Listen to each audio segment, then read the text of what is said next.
は早いと思うので、それに結局は、そ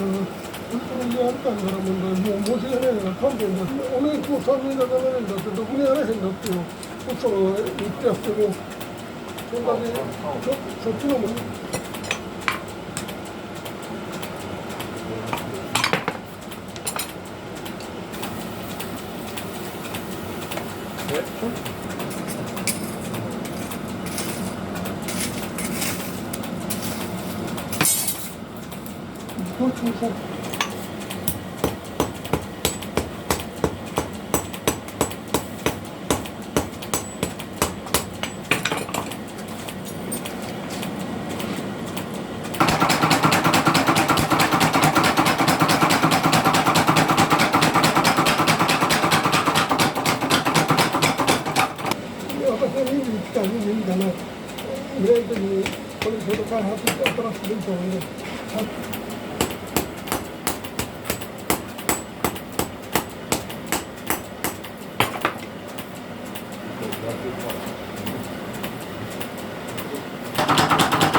大会の事前の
それを新品だったのでね、看板が買ってきてるから。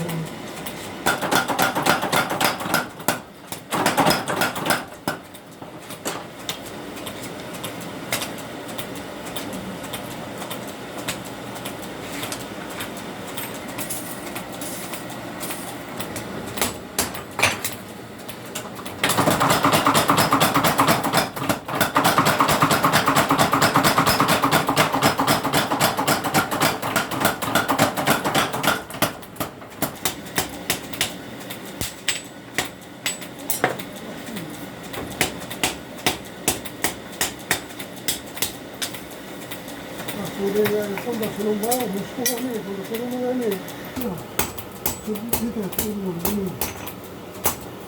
うちの人絶対早くと思って。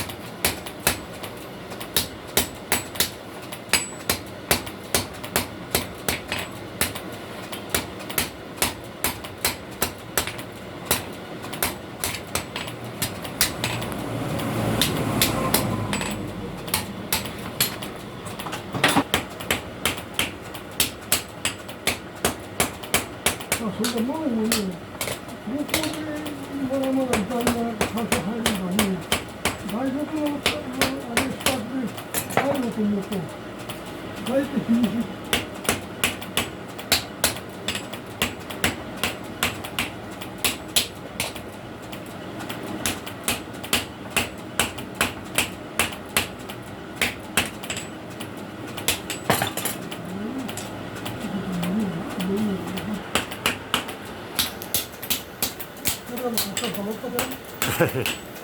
家賃さんもいいようにやってよってやった。それを売れてる相手